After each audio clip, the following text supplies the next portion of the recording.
মলি প্রধান, রানা সিনহা, শাহনওয়াজ তৃণমূল কংগ্রেসের block president, আমাদের এই সার্কেলের সিআই উদয় বন্দ্যোপাধ্যায়,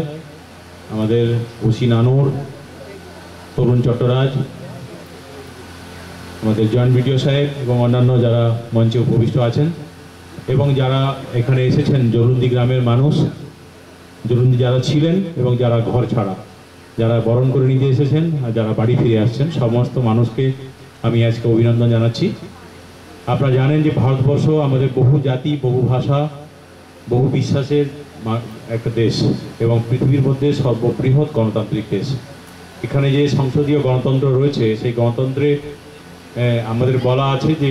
আমাদের নিজেদের পছন্দ মতো আমরা ধর্ম পালন করব, আমরা আমাদের বিশ্বাস থাকবে, আমরা নিজের পার্টিকে, নিজের দলকে সমর্থন করতে পারবো, আমরা স্বাধীন মানুষ,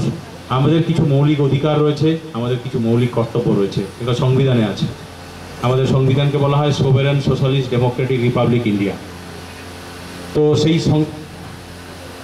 এসেছেন আপনি, আমি এইমাত্র আপনাদের কাছে এলেন আমাদের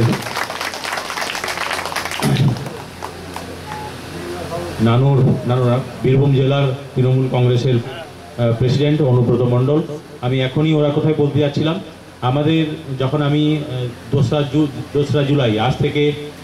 প্রায় 1 মাস 8-9 দিন আগে যখন এই জেলায় আমি যোগদান করলাম, তারপরে বিভিন্ন রাজনৈতিক দলের যে